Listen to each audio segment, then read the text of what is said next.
Hello, everyone, and welcome back to the English Hub, your cozy podcast from Los Angeles, California. I'm David Miller, your host, and today also traffic survivor. And I'm Jessica Martin, and yes, the bus champion of Los Angeles. So, Jess, how did you get here today? Or should I guess, running to the bus stop again? You know me too well. Yes, my bus was late, then another bus came too full, and finally I squeezed in like a sardine. But at least I was moving. What about you, Mr. Business Car Owner? Oh, don't even start. I was stuck in traffic for 40 minutes, staring at the same traffic light. And at one point I thought, maybe Jess with her bus is actually faster. See, my bus wins again. Maybe one day you'll admit public transport is smarter. Smarter? Jess, your bus adventure is like a movie every morning.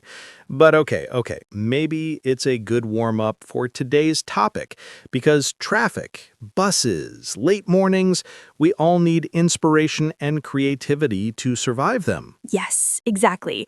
Today, we're talking about creative productivity and inspiration, how to generate new ideas, how to stay motivated, and how to actually turn that creativity into action. And dear listeners, remember, this is not a school lesson. You can relax, have a cup of coffee, tea, or even hot chocolate.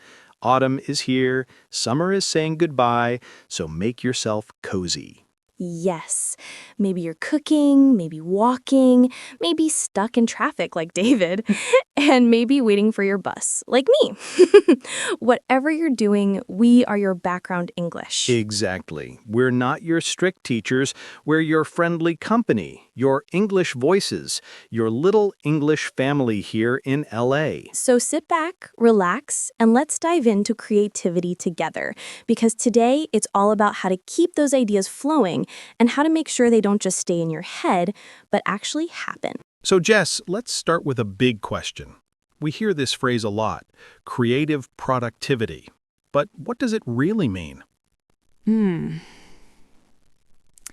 Good question. I'd say creative productivity is not just about having ideas, because, ideas are easy. They come to us when we're in the shower, when we're waiting for the bus. Yes. Or even when we're daydreaming in a traffic jam like you, David. True, I've had whole business plans while waiting at red lights. But then, what happens? I drive away and poof, idea gone, like smoke. Exactly. That's the point. Creative productivity is about taking those ideas and actually turning them into something real. Writing them down, developing them, testing them. Otherwise, it's just imagination. So, the difference is anyone can generate ideas, but not everyone can make them happen. Like, I might have the idea, I'll write a best-selling book about time management. But if I never write a single page, it's not productivity. It's just me dreaming in my car. Oh, right. And sometimes people think inspiration is everything. They wait for the perfect mood or the perfect time. But let me tell you, if I only corrected my students' essays when I felt inspired, half of them would never get their grades. Oh, that's a good one. So, inspiration is like the spark, but discipline is the engine. Without discipline, the spark dies out. Yes, it's about balance. If you only push discipline, you become a machine, and creativity dies.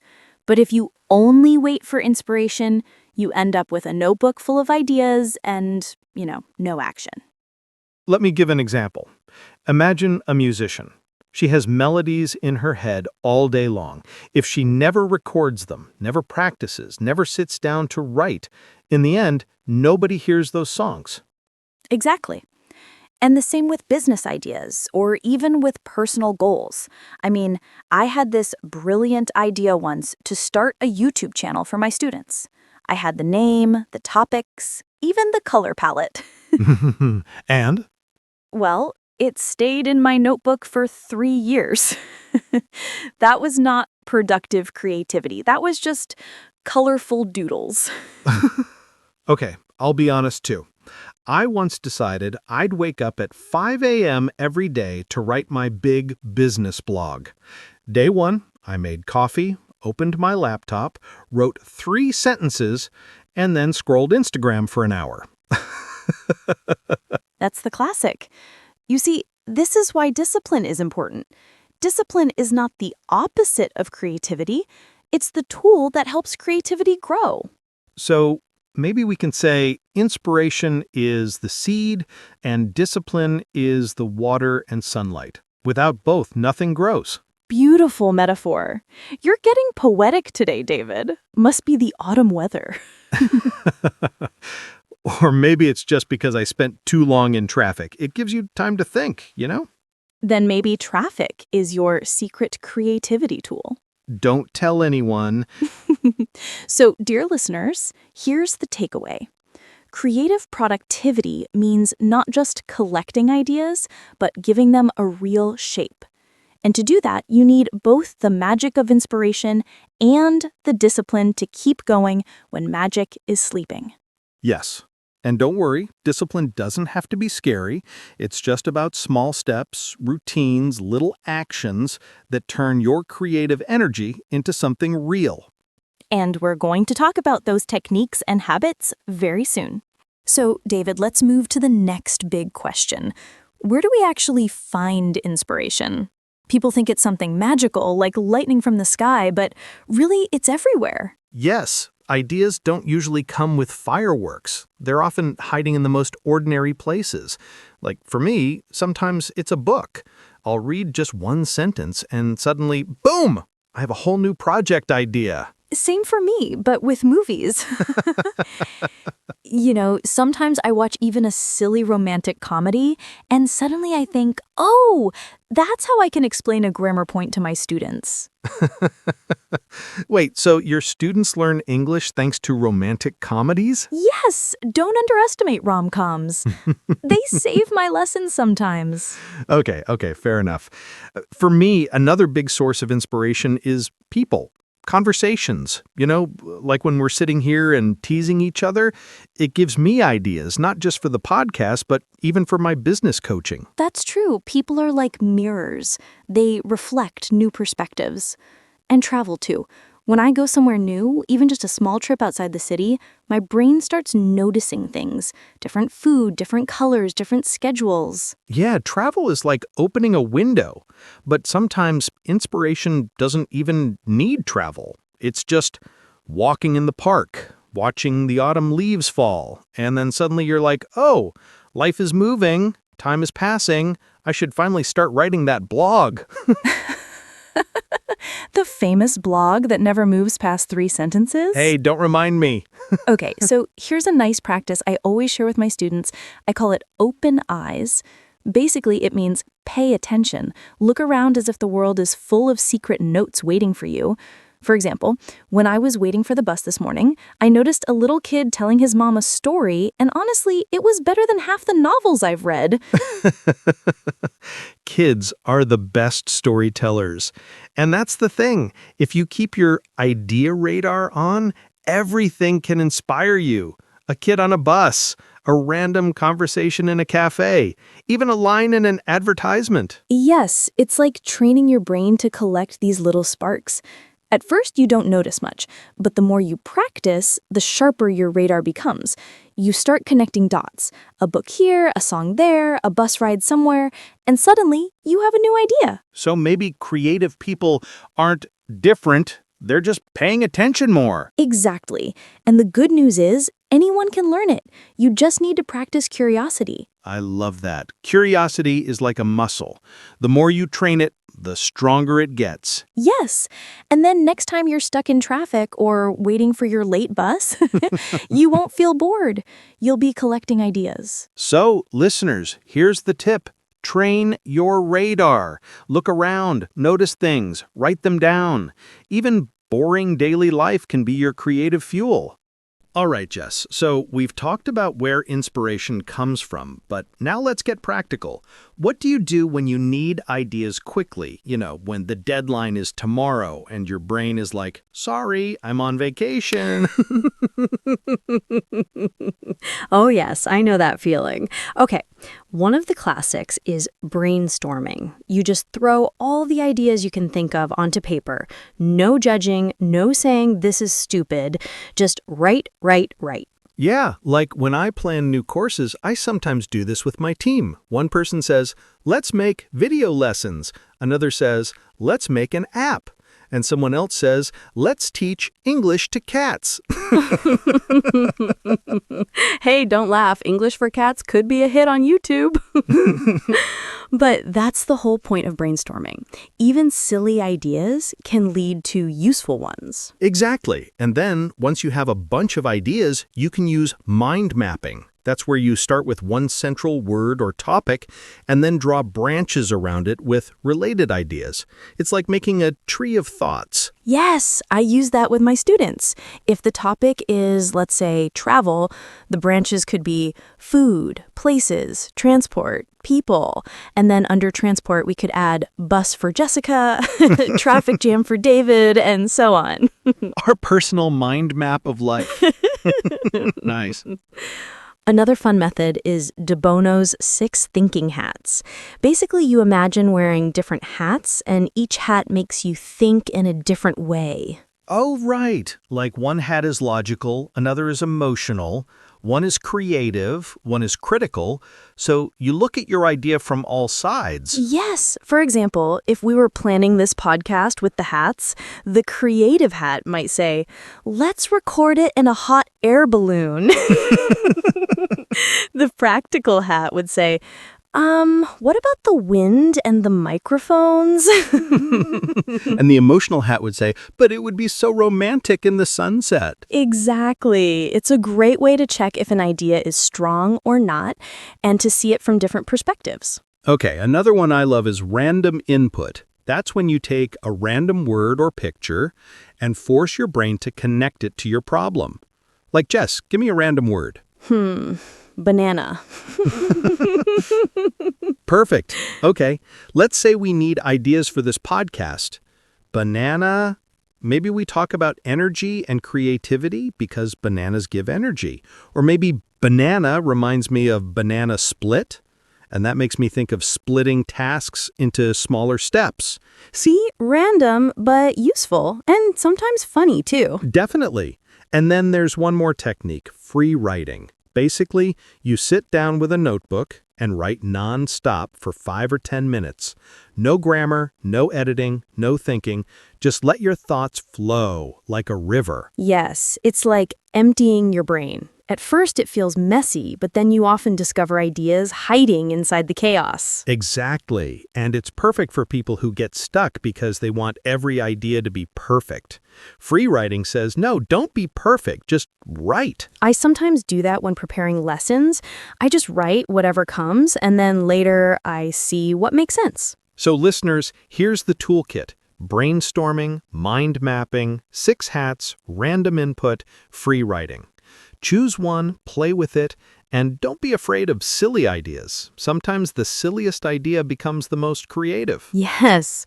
Remember, creativity is like play, and play is always fun. So Jess, let's talk about something really important. Motivation. Because, let's be honest, having ideas is nice, but if you don't feel like doing anything, those ideas just die in the notebook. True. And I think people often confuse 2 types of motivation, internal and external. Right. Internal is when you're motivated because you want it. Like you enjoy learning English because it feels good. Or you want to write a story because it's fun. Exactly. And external motivation is when something or someone pushes you. For example, you study English because you need to pass an exam. Or your boss says, finish this project by Friday or else. I think we all know that feeling. But here's the thing. External motivation is useful, but it doesn't last forever. When the exam is finished or the boss is gone, you stop. Yes, that's why internal motivation is so powerful. If you truly enjoy the process, you don't need anyone to push you. Like me, I really love teaching, so even on a rainy day when my bus is late, I still go with a smile. Amazing. For me, it's the same with coaching. I like seeing people grow. So even if I'm stuck in traffic, I remind myself, okay, I'm driving to do something meaningful. But here's a danger many people fall into. They wait for inspiration to come. You know, they say, I'll start painting when I feel inspired, or I'll write when the perfect idea comes. Oh, yes, that's like waiting for the bus that never comes. Perfect example. If you just wait, you waste time. The truth is, inspiration often comes after you start, not before. Exactly. Like when I start writing, even if I don't feel like it, after 10 minutes, the ideas begin to flow. But if I wait for the right mood, I could sit for hours doing nothing. That's why I always tell my students, don't wait, just begin. Even 5 minutes is enough to break the wall. Which brings us to another secret. Small wins. Yes, motivation doesn't come from big victories only. It grows from little steps. For example, if you want to write a book, don't think about 300 pages. Just write 1 page today. Exactly. Or if you want to get fit, don't think, I must run a marathon. Just go for a 15-minute walk. That's your little win. And those little wins give you energy. They're like fuel. You look back and say, hey, I already did something. I'm moving forward. For me, it's sometimes even smaller, like I cross off one thing from my to-do list, and suddenly I feel like a productivity superhero. I know that feeling. Sometimes my list says, make tea. I do it, I tick the box, and I feel so proud. That's genius. Step 1, drink tea. Step 2, conquer the world. Exactly. So, dear listeners, remember, don't wait for motivation like a bus. Create it with action. Focus on internal joy. Don't depend only on external pressure, and celebrate every small step. Yes, motivation is not magic. It's built, one little action at a time. So, David, we already said creativity needs both inspiration and discipline. But here's the question. How do you actually build discipline without killing the fun? Ah, good one. You know, people often think discipline means punishment, like strict rules, no joy, no freedom. But it doesn't have to be like that. For creativity, discipline is just about making space and time for your ideas. Exactly. For example, creating a routine. Many writers, musicians, even painters have their little rituals. Some write every morning at the same hour. Others always sit in the same cafe. It's not about rules, it's about habits. Yes, and the routine tells your brain, okay, now it's time to be creative. It's like brushing your teeth. You don't need motivation, you just do it. Imagine if people waited for inspiration to brush their teeth. Sorry, boss.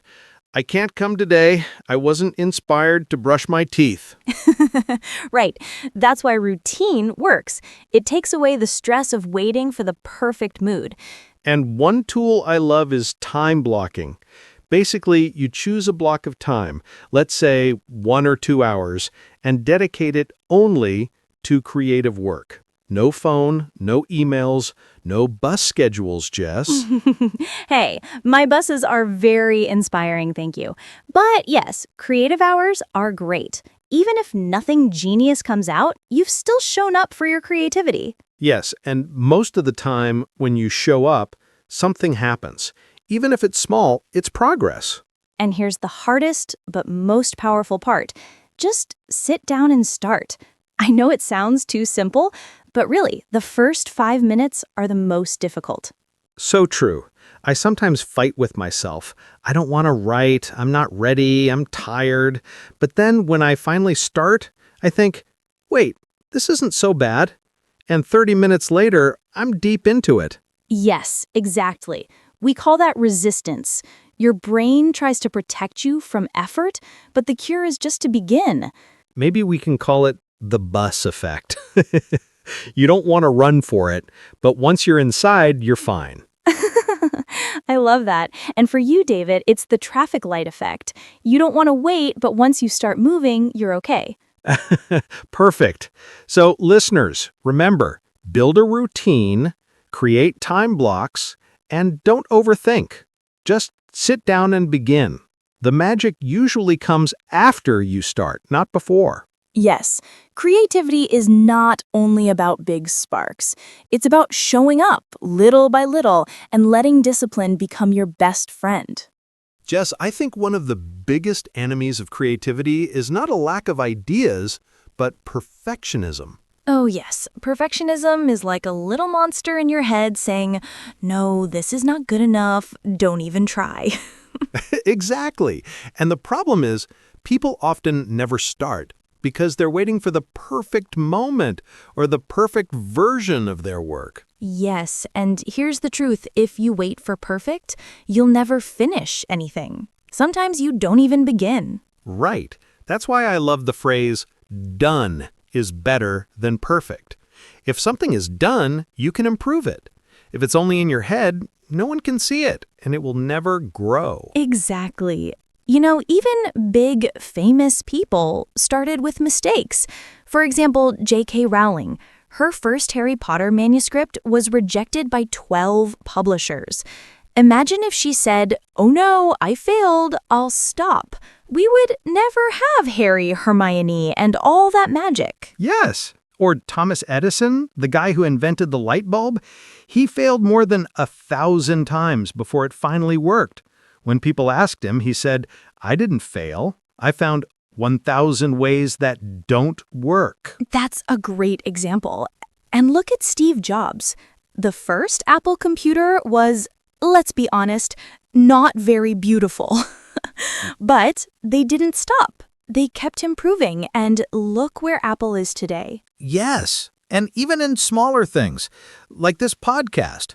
If Jess and I waited for the perfect sound, the perfect script, the perfect weather in Los Angeles, we would never record. Exactly. Instead, we just sit down, press record, and talk to you, our listeners. And that's what makes it alive and real. And I think fear of failure is connected. People are so afraid to look silly or to make mistakes that they do nothing. Yes, but mistakes are actually teachers. Every mistake gives you information. It's part of the process. So maybe we can say perfectionism kills ideas before they're born. But courage, even small courage, gives ideas a chance to grow. I love that. And listeners, remember, you don't have to be perfect. You just have to start. Your bad first draft is still 1,000 times better than a perfect idea that never leaves your head. Exactly. Done is better than perfect. Always. So, David, when will you finish your famous blog? Okay, Jess, you caught me. I'll write 1 page tonight. Not perfect, just done. Good. That's the spirit.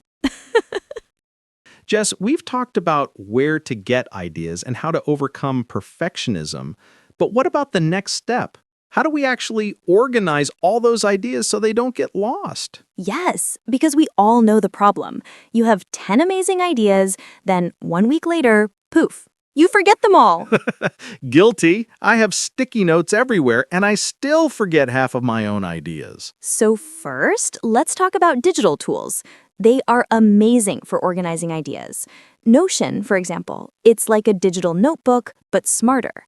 You can write notes, create to-do lists, even link ideas together. Yes, and Obsidian is another one I love. It's perfect if you like connecting ideas like a web. You can create your own second brain. Exactly.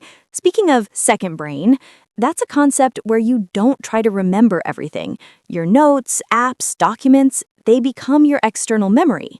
It frees your brain to create, not just store information. I also use Trello for my business projects. Each idea goes on a card, and you can move it from draft to in progress to done. It's very visual, which I love. Yes, and for teamwork, Miro is fantastic. You can create visual boards, diagrams, mind maps. It's like having a giant whiteboard in your computer. So for digital tools, the main idea is write everything down, organize it, connect it, and come back later to develop it. Right. But let's not forget analog tools. Sometimes a notebook or sketchbook is even better. You can just draw, doodle, write randomly, and it feels more creative. Yes, and sticky notes are fun too. You can move them, arrange them on the wall, change colors. It's like playing with your ideas physically. Exactly.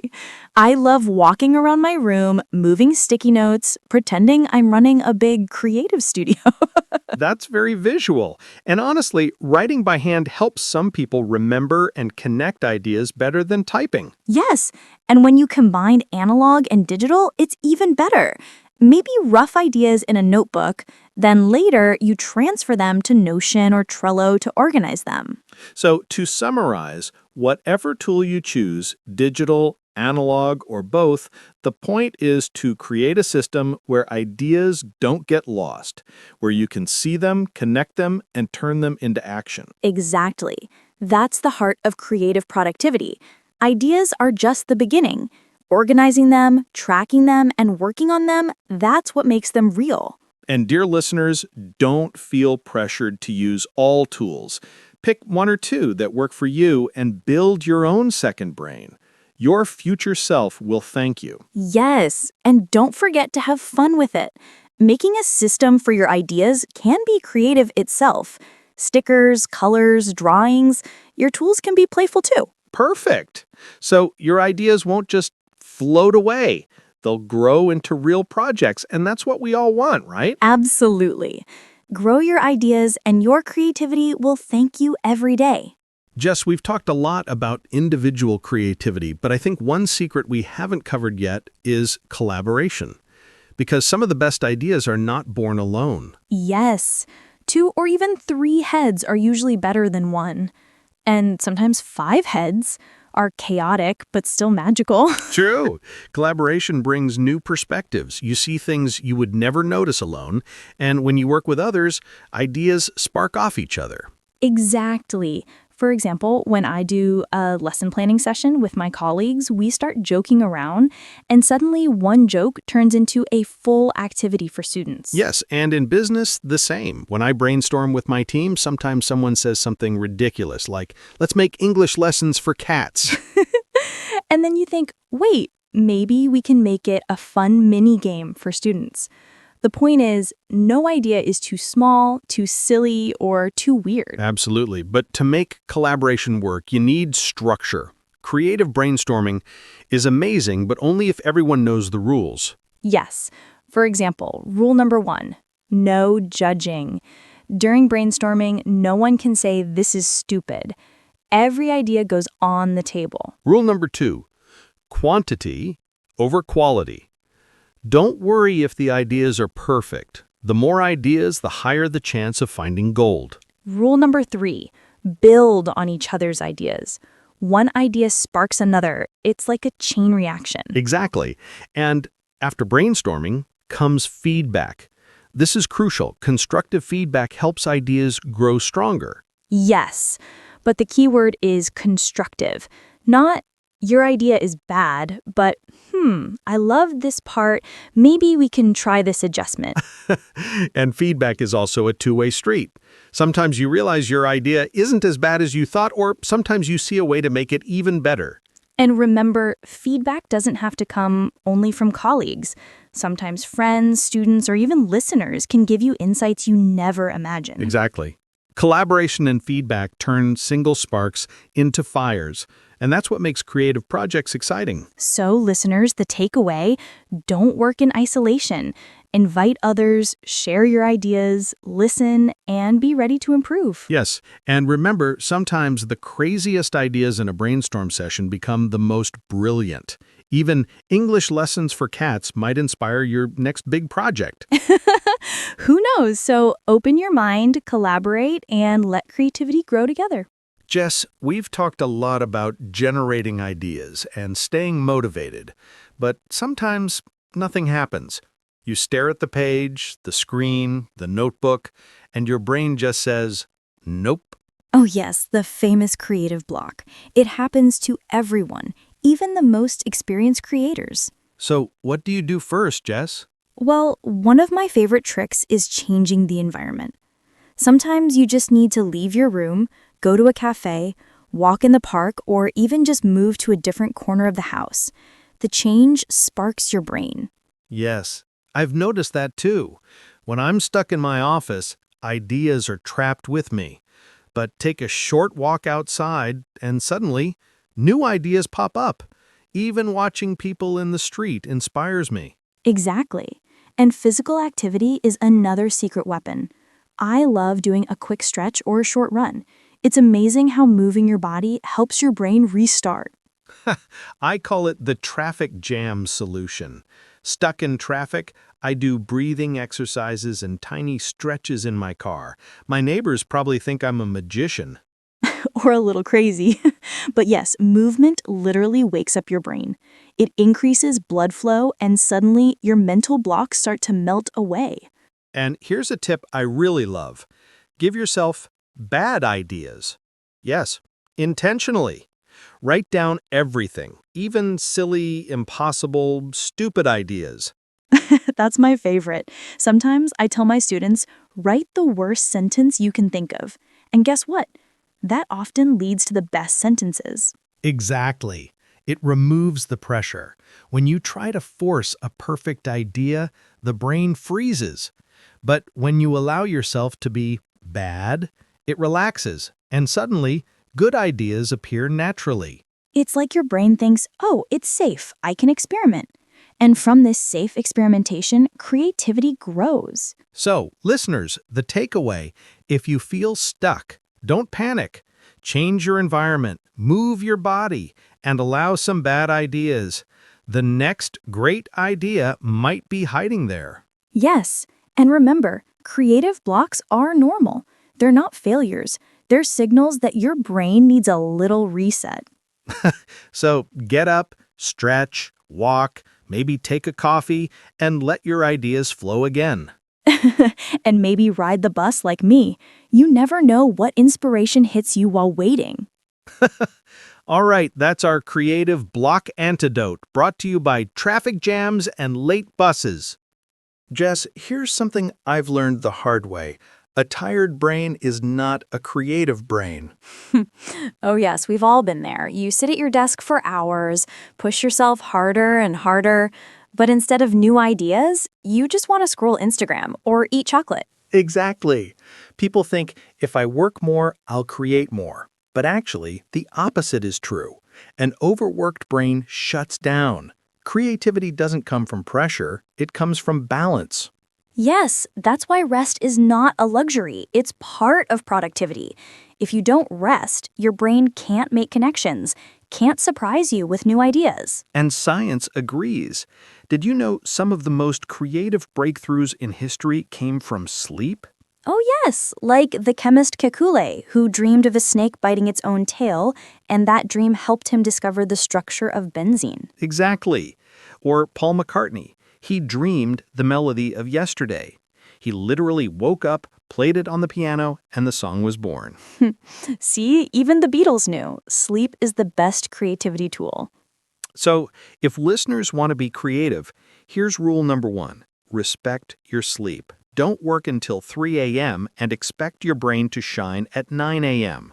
Yes, and it's not just about sleep. It's also about active rest. When you go for a walk, listen to music, visit a museum, play a sport, you're resting and feeding your creativity. I always get new business ideas during walks. Something about moving your body makes your mind move too. Exactly. For me, it's art. Going to a gallery or even just watching a beautiful movie fills my head with colors, shapes, and emotions. Later, they turn into new teaching ideas. And don't underestimate sports. Even a short run or yoga session clears the fog. After moving, you suddenly feel like your brain got an upgrade. Yes, because rest doesn't mean lying on the sofa with your phone all day. Rest can also be active, something that changes your rhythm, relaxes your mind, and gives you energy back. So the formula is simple. Work plus rest equals creativity. Without rest, the equation fails. And listeners, remember, sometimes the best thing you can do for your project is close the laptop, go outside, breathe, and sleep well. Exactly. Because tomorrow, your brain will thank you with fresh ideas. And if someone asks, "Why are you resting?" you can proudly say, "Because I'm working on my creativity." Perfect excuse, and the truth too. Okay, Jess, we've talked about how to find inspiration, how to organize ideas, even how to rest properly. But now comes the most important part, turning ideas into action. Yes, because ideas are wonderful, but if they only live in your notebook or in your head, they don't change anything. Exactly. And here's the first challenge. How do you choose one idea when you have too many? I know some people, including myself sometimes, who collect ideas like stamps, dozens of them, but then nothing happens. That's me with lesson plans. I have a notebook full of activities and projects, but sometimes I look at it and think, okay, which one do I actually start with? So the trick is to ask which idea excites me the most right now, or which idea solves a problem I care about. Pick one and commit to it. Otherwise, you're stuck forever in idea land. Yes, and then comes the next step, small actions. People imagine they must do everything at once, write a book in a week, launch a business in a month, paint 10 pictures in a day. But in reality, it's all about small steps. Exactly. You don't run a marathon in one day. You start with 1 kilometer. For example, if you want to write, don't say, I'll write 100 pages. Say, I'll write for 20 minutes today. Or if you want to learn guitar, don't aim to play a concert immediately. Just practice one chord every day. Small actions grow into big results. And here's my favorite part, deadlines. Without deadlines, ideas float forever. With deadlines, they land in reality. True. I always tell my students, without a deadline, homework becomes no work. Exactly. And deadlines don't always have to be scary. They can be friendly reminders or, even better, external commitments. Yes, tell a friend, a colleague, or even post it online. I will finish this by Friday. Suddenly it's real because other people expect it. I did this once with a project. I announced the date before I even started. I had no choice but to deliver. Brave, but effective. That's the power of accountability. You don't want to disappoint others, so you push yourself. So, to summarize for our listeners, pick one idea and focus. Take small steps every day. Use deadlines and external commitments to keep moving. Yes, that's how you transform creativity into real action, from dream to reality. And believe us, the feeling of seeing your idea alive in the world is the best motivation to keep going. Absolutely. It's the moment when you say, wow, I did it. This idea is no longer just in my head, it's out there. And that, my friends, is the true magic of creative productivity. Jess, I think one of the most powerful sources of creativity is actually other people. Yes, artists, inventors, entrepreneurs, when we look at their lives, we see not only results, but also their creative processes. For example, take Thomas Edison. People remember him as the man who invented the light bulb, but in reality, he failed thousands of times before success. His lesson is clear. Creativity is not only about ideas, but about persistence. Exactly. Or think about Walt Disney. He was fired from a newspaper because he lacked imagination. Can you imagine? The man who created Mickey Mouse and Disneyland told he wasn't creative enough. Yes, it's unbelievable, but that's another lesson. Don't let other people's opinions stop you. And in music, look at the Beatles. They didn't just play rock and roll like everyone else. They mixed different styles, experimented, took inspiration from Indian music, classical sounds, and transformed it into something new. That's a brilliant point, and it connects to something important. Don't copy, transform. If you see a good idea, don't just repeat it, change it, adapt it, add your flavor. Yes, like Picasso said, good artists copy, great artists steal. But steal here means take the essence and make it your own, not just duplicate. Exactly. And in business, Steve Jobs did this too. He didn't invent everything from scratch, but he took existing technologies and transformed them into something simple, elegant, and powerful. Yes. And for our listeners, the lesson is learn from others, but always ask, how can I connect this idea with my life, my work, my passions? Right. Creativity is like cooking. You take different ingredients, maybe one from a famous artist, another from your teacher, another from your daily life, and you cook your own recipe. Oh, I love that creativity kitchen. And sometimes the strangest mix becomes the most delicious. So true. And maybe that's the best advice for today. Look at people who inspire you, but don't try to become them. Use their stories as fuel and then create something that only you can bring into the world. Yes, because every voice is unique. And the world doesn't need another Edison or another Disney. It needs you. Beautifully said, Jess. Thank you. Inspiration from others is real, but transformation is where the magic happens. Jess, I think we have to talk about the elephant in the room. Well, not an elephant, but something that's everywhere these days, technology. Yes. And not only everywhere, sometimes I feel it's following me. Ads, apps, notifications, and now AI tools. Exactly. And the big question is, what is the relationship between creativity and technology? Do new tools like AI help us be more creative, or do they make us lazy? Good question. I'd say both. On one hand, technology is an amazing assistant. For example, AI can help you brainstorm ideas, check your grammar, design something, or even compose music. Yes.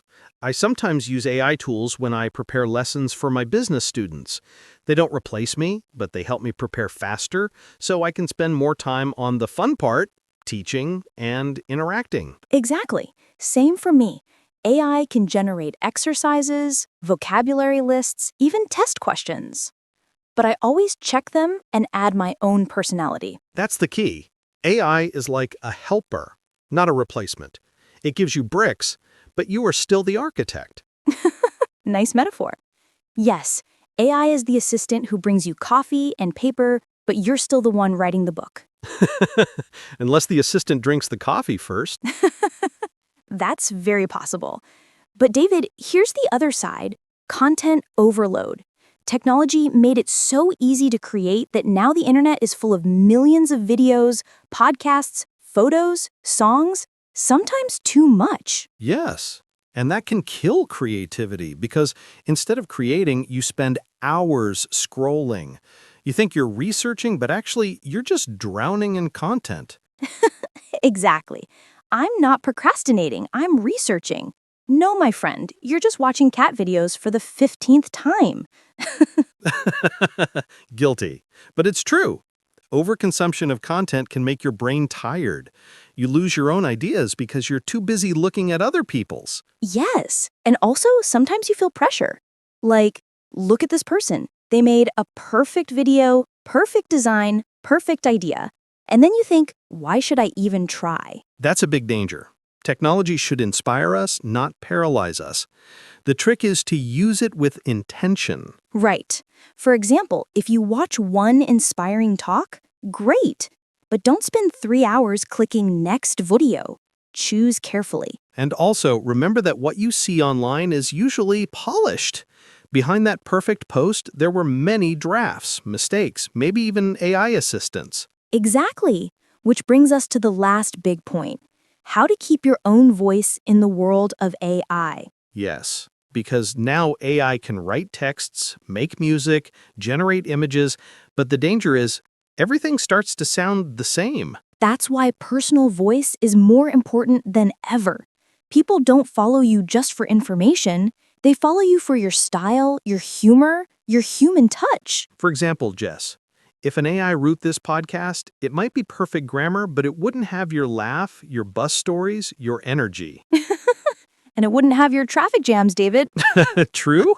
Our lives, our imperfections, that's what makes this podcast alive. AI can help us structure it, but only we can make it us. Exactly. So here are some tips for our listeners. Use AI and tools to save time, but always add your own style. Don't copy, remix. Take ideas, but transform them with your experiences. Share your stories, your voice, your humor. No AI can replace that. Yes. And remember, technology is powerful, but creativity is still human.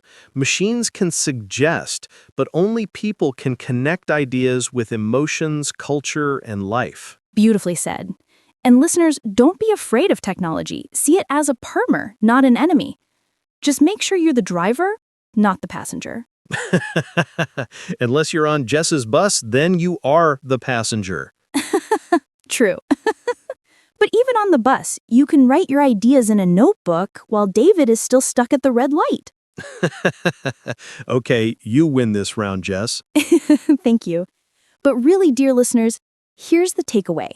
In the future, there will be even more tools, even more AI, even more content. The challenge is not only to use them, but to keep your own voice alive. Yes, because in a world full of machines, the most valuable thing will always be your humanity. Your humor, your mistakes, your style. That's what makes your creativity unique. So, go and use technology, but don't lose yourself in it. Let AI be your assistant, not your identity. Exactly. And remember, even the best tool can't laugh at its own traffic jams. Or miss a bus. Exactly. And that's why the world still needs you. All right, Jess, I think it's time to do a little wrap up. We've been swimming in ideas, technology, AI, creativity, and even a few traffic jams. Yes, David, let's bring everything together before our listeners think we are just two comedians lost in Los Angeles traffic. Well, we are two comedians lost in Los Angeles traffic, aren't we? True, but let's summarize. So, we said technology and AI are great assistants, but they shouldn't steal your voice. Content overload is dangerous, so choose carefully what you consume. And most importantly, your personal stories, humor, and voice are what make your creativity unique. Exactly. And I love that word you used earlier, driver. You should always stay the driver of your own creativity, even if AI is sitting next to you with GPS. And hopefully not giving the wrong directions, like turn left into the Pacific Ocean. Yes, AI can be wrong sometimes. But now, Jess, let's give our listeners some practical tips, real-life hacks, because many people say, okay, I want to capture my ideas, but what if my hands are busy? What if I can't talk? What if I'm in a meeting? Exactly, because inspiration doesn't ask, excuse me, are you free right now? No, it just comes. In the shower, on the bus, in a boring meeting. Yes, I once had a brilliant idea in the car, but of course my hands were on the wheel and I couldn't write it down. So what did you do? I repeated it out loud for 15 minutes. Don't forget the idea, don't forget the idea. People in the next car probably thought I was crazy. I can imagine. But okay, here are some tips. Tip 1. Voice notes. If your hands are busy, just use your phone's voice recorder. Say the idea quickly, even one sentence. Later, you can write it properly. Yes, I do that too. Sometimes I even leave myself WhatsApp voice messages. It feels like I'm talking to future David. Hello, future David. This is past David. Please don't forget this idea. Exactly. And future David usually says, "Oh, thanks, past David." Perfect. Tip 2. Short codes. If you can't write full sentences, just write 1 or 2 words. For example, if I see something inspiring on the bus, I just type blue door poem or funny man hat. Later, I remember the full idea. Yes, I do the same in meetings. I can't write an essay during a serious presentation, but I just type AI joke traffic in my notes. Later, I know exactly what I meant. Yes, because only you need to understand your secret code. Exactly. Tip 3. Use photos. If you can't write or talk, just take a quick photo. Sometimes an image is enough to bring back the idea later. Yes, once I saw a woman reading a book on the bus with the funniest title, and I didn't have time to write, so I just took a picture of the cover. Later, it became the starting point for a story. That's brilliant. And here's another one. Tip 4. Mind capture everywhere. Keep sticky notes or a small notebook in your bag. Because sometimes technology fails. Battery dead, app crashing, but paper always works. Except when it rains. True. Don't write notes in the shower. Yes, listeners, please don't write with shampoo. Okay, and one more. Tip 5. The meeting trick. If you're in a meeting and suddenly get an idea, just write one word on the corner of your notebook. Nobody knows what it means. They think you're making notes about the meeting. But really, you're saving your creative idea. Yes, like banana. Everyone thinks it's an important business keyword, but actually it's the title of your future novel. Yes, exactly. So, listeners, the main point is don't lose your ideas. They come at strange times, but you can always capture them with voice notes, codes, photos, sticky notes, or the meeting trick. Yes, and even if you can't capture them perfectly, don't worry. Sometimes just a little clue is enough to bring the whole idea back later. Right, because ideas are like buses, David. If you miss one, another will come. Thank you, Jess, but in LA traffic, I'm not sure when the next bus or idea will arrive. Well, that's why we need creativity and patience. Exactly. So listeners, start practicing today. Don't let your ideas escape. Use technology, use paper, use anything, but catch them before they disappear. And remember, even one silly note can grow into something amazing later. So don't judge your idea in the moment. Just capture it. And the magic happens later. Jess, I think we should tell our listeners the real formula for creativity. And no, it's not eat chocolate plus wait for a miracle. Though, honestly, chocolate sometimes helps. But yes, David, creativity is not only about waiting for inspiration. It's a mix, a recipe. I like to say creativity equals ideas plus discipline. Yes, exactly. Ideas are like balloons. They fly everywhere, colorful, fun, but also hard to control. Discipline is the string that keeps them in your hand.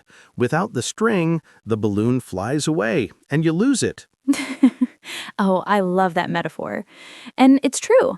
Some people are full of ideas but never finish anything. Others are super disciplined but say, I'm not creative. But if you combine both, you can actually turn imagination into reality. Exactly. You know, when I was younger, I had 100 ideas for businesses. I wrote them all down. Coffee shop, language app, even flying pizza delivery. Flying pizza delivery, was that before or after the drones appeared? Way before. I was visionary, Jess. But of course, nothing happened because I didn't have the discipline to choose one idea and work on it. That's the point. Ideas are fun, but discipline is what makes them grow. Like planting seeds. If you don't water them every day, they don't become trees. Yes, and listeners, this is important. Discipline doesn't mean boring military routine. It's just creating small habits that help your creativity survive. Exactly. For example, I tell my students, write for 10 minutes every morning. Not 2 hours, just 10 minutes. That's discipline. But if you repeat it every day, ideas will appear and writing becomes natural. Yes, same with music, painting, or even business. If you show up regularly, your brain learns, oh, this is my creative time. Then ideas visit you more often. Right. It's like training your creativity muscle. No one goes to the gym once and expects muscles forever. Exactly. Imagine, I did one push-up in 2012. I'm good for life. That's me with sports sometimes, but creativity needs the same consistency. Jess, I think some people are afraid of discipline because they think it kills freedom. Like, if I plan my time, I won't be creative. Oh, yes, that's such a myth. Actually, discipline creates freedom. If you have a routine, you don't waste energy thinking, when should I start? What should I do? You just do it. And then your mind is free for ideas. Yes, it's like traffic again. If there are no rules, no lights, no lanes, chaos, nobody moves. But with discipline, stoplights, directions, you can drive smoothly, even if you're stuck in LA traffic. And I'm sitting on the bus next to someone with 3 bags of oranges thinking, wow, this could be a character for a story. And see, that's creativity. Ideas come in funny ways, but discipline makes you write them down and develop them. Exactly. I once read about Picasso. He said, inspiration exists, but it has to find you working. That's discipline. You sit down, start working, and then inspiration joins. Yes, and Thomas Edison, the inventor, said, genius is 1% inspiration and 99% perspiration, which basically means ideas plus discipline equals results. So, dear listeners, remember this simple formula. Creativity equals ideas plus discipline. You need both. Yes, if you only have ideas, you're a dreamer. If you only have discipline, you're a worker. But if you combine them, you're a creator. Perfectly said, David. And the good news is, anyone can build discipline. It's not magic, it's practice. Yes, start small, one step at a time. And don't forget, discipline is not your enemy. It's your best friend if you want your ideas to live. And with that, maybe we should write this formula on a big poster. Creativity equals ideas plus discipline. And hang it in our studio.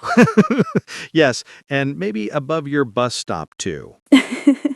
And inside your car to remind you while you're stuck in traffic. Fair enough, Jess. Well, Jess, I think we've been on quite a journey today, from ideas to AI to traffic jams to discipline. Yes, and somehow we managed to cover everything about creativity without anyone falling asleep, I hope. Fingers crossed. But really, listeners, here's the big takeaway. Creativity is not magic. It's not waiting for inspiration to hit while you're scrolling your phone. It's a combination of ideas, action, discipline, and smart use of technology. Exactly. And one thing we want you to do today, yes, today, not tomorrow, is try one new technique to capture or process your ideas. Yes, it can be as simple as a voice note, a photo, a sticky note, or a 5-minute free writing session. Just one small step. That's enough to start turning your ideas into something alive. Even if it's idea for a flying pizza shop, David. Or a story about a woman reading a funny book on the bus. Whatever sparks your creativity, just capture it. And after that, we want you to share your experience in the comments. Tell us, do you usually lose your ideas, forget them, or do they actually turn into something real and exciting? Yes, we want the full story. Was it a lost forever idea or a wow, I actually made this happen idea? Don't be shy, share your creativity journey. And while you're at it, subscribe to our channel. Don't miss future episodes because we have a lot more fun, tips, and maybe even some bus stories coming up. Yes, hit the like button if you enjoyed today's episode. It really helps us, and it shows that we're not just two crazy people talking about ideas and AI. Exactly. And don't forget to share this episode with friends who need a little creative boost. Maybe your friend is stuck in a meeting or losing their ideas or even stuck in LA traffic like David. Yes, and leave your specific comments about how you process your ideas, how you capture them, or even what silly method you use, like talking to yourself in the car. Exactly. We love hearing about your personal methods. And remember, every idea, no matter how small or funny, can grow into something amazing. You just need to give it a chance. So listeners, start today. Capture one idea. Try one new technique. Write it down, record it, or even snap a photo. Then tell us about it in the comments. Yes, and as always, we'll read your stories, your wins, your funny moments, and maybe even share a few in future episodes. So until next time, stay creative, stay inspired, and remember your ideas are valuable, your voice is unique, and discipline plus fun equals magic. Couldn't have said it better. And don't forget to subscribe, like, and comment below. We can't wait to see what you're creating. All right, listeners, go. Capture your ideas and make something real today. Yes, and maybe keep a little chocolate nearby for inspiration. Perfect way to end the episode. See you next time.